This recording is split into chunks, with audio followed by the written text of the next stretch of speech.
कृषि प्रदेशों में अब हम देखते हैं ना स्थानांतरित कृषि के बारे में। स्थानांतरित कृषि कृषि का प्राचीनतम स्वरूप है, जिसकी उत्पत्ति लगभग 7,000 से लेकर 8,000 वर्ष पूर्व हुई थी, जब मानव ने भोजन संग्रह के स्थान पर भोजन उत्पादन को अपनाना शुरू किया था। स्थानांतरित कृषि उष्णकटिबंधीय वर्षा वनों तथा मध्य अफ्रीका के झाड़ीदार वनस्पति के क्षेत्रों में प्रचलित कृषि का सबसे प्राचीन स्वरूप है। यह कृषि आत्मनिर्भर है, जिसमें कृषक अपने परिवार के लायक ही भोजन उत्पादन करते हैं। जो भी अधिशेष उत्पादन होता है उसका वस्तु या पूंजी के बदले विनिमय कर दिया जाता है। इस प्रकार की कृषि स्थिर होती है, इसमें सुधार की कोई गुंजाइश नहीं होती है। वितरण अमेरिका, मध्य अफ्रीका तथा दक्षिणी पूर्वी एशिया के उष्णकटिबंधीय प्रदेशों में स्थानांतरित कृषि प्रचलित है। इन प्रदेशों में स्थानांतरित कृषि को स्लैश और बर्न कृषि भी कहा जाता है। विश्व के विभिन्न भागों में से भिन्न नामों से पुकारा जाता है। उदाहरणतः मध्य अफ्रीका में मसोले, मलागासी में टैबी, मध्य अमेरिका में मिल्पा, मैक्सिको में बरबेका तथा कोमिले, वेनेजुएला में कोनुको, ब्राज़ील में कैमाडा तथा रोका, मलेशिया में लदांग, सुमात्रा में दिंजुना, जावा में हुआ, फिलीपींस में कैंगीन, थाईलैंड में टमरा, लाओस में रे, म्यांमार में टोंगिया तथा श्रीलंका में चेना कहा जाता है। भारत में भी स्थानांतरित कृषि के अनेक नाम प्रचलित हैं, जैसे कि उत्तरी पूर्वी भारत में झूम, उड़ीसा में पोदू, कोमन, बोंगा आदि, पश्चिमी घाटों में कुमारी, दक्षिणी पूर्वी राजस्थान में वालरा तथा मध्य प्रदेश तथा छत्तीसगढ़ में पेंडा या दहिया। अब देखते हैं स्थानांतरित कृषि की विशेषताएं। स्थानांतरित कृषि की दो प्रमुख विशेषताएं हैं। प्रायः कृषक वनों को जलाकर भूमि को साफ करते हैं। इस साफ की गई भूमि पर कुछ वर्षों तक खेती करते हैं, बाद में इसे कई वर्षों के लिए परती छोड़ देते हैं। स्थानांतरित कृषि की निम्नलिखित विशेषताएं हैं। स्थानांतरित कृषि प्रायः छोटे गाँवों में की जाती तथा निकटवर्ती भूमि पर कृषि करते हैं। प्रत्येक वर्ष ग्रामीण लोग अधिवास के निकट कृषि क्षेत्र को कृषि के लिए चिन्हित करते हैं। कभी कभी बुजुर्ग लोग वन भूमि में कृषि का चुनाव करते हैं। कृषि के लिए पहाड़ी ढालों को वरीयता दी जाती है, क्योंकि वे सुप्रभावित होते हैं। अधिकांशतः कृषित क्षेत्र वनों के आंतरिक भागों में स्थित होते हैं। चुने गए स्थानों पर वृक्षों को कुल्हाड़ी से काट दिया जाता है। वृक्षों के नीचे की झाड़ियों को लंबे चाकू द्वारा साफ कर दिया जाता है। इस ढेर को जलाकर इसकी राख द्वारा मिट्टी को उर्वर तत्व प्रदान किए जाते हैं। इस प्रकार साफ की गई भूमि को स्वीडन, मिल्पा, कैंगिन आदि नामों से पुकारा जाता है।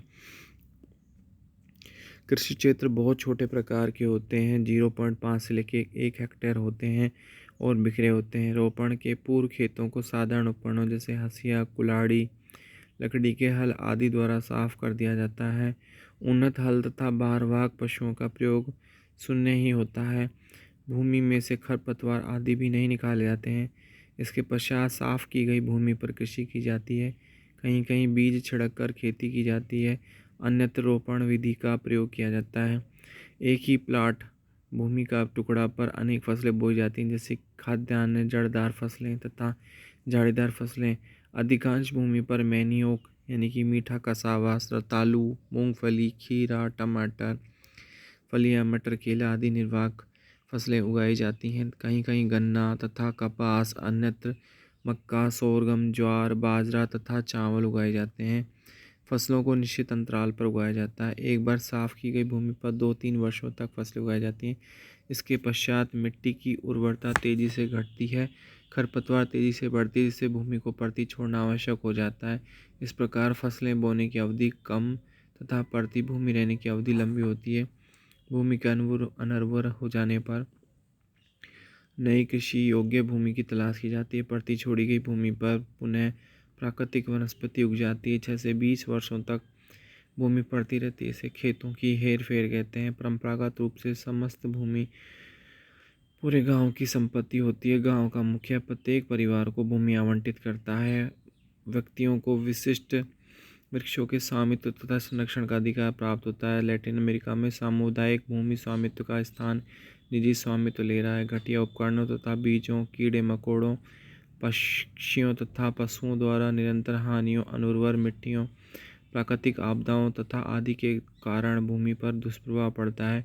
अकाल के दुष्प्रभाव से बचने के लिए लोगों ने अब मुर्गी, बतख आदि पालना प्रारंभ कर दिया है। अल्प भोजन उत्पादन की पूर्ति के लिए लोग आखेट, मत्स्योत्पादन तथा वनों से वस्तु संग्रह भी करते हैं। स्थानांतरित कृषि दो प्रकार की होती है, जिसमें केवल फसल उगाई जाती है तथा जिसमें केवल एक प्रधान फसल के साथ कई गौण फसलें उगाई जाती हैं। गुण: उष्णकटिबंधों में स्थानांतरित कृषि पर्यावरण से पूर्णतः समायोजित होती है। आर्द्र उष्णकटिबंधों में उर्वरकों के प्रयोग तथा वनों के काटे जाने से मिट्टियाँ भी नष्ट होती हैं तथा पारिस्थितिक संतुलन बिगड़ जाता है। स्थानांतरित कृषि को समाप्त करने से आदिम जातियों की संस्कृति नष्ट होने का खतरा है।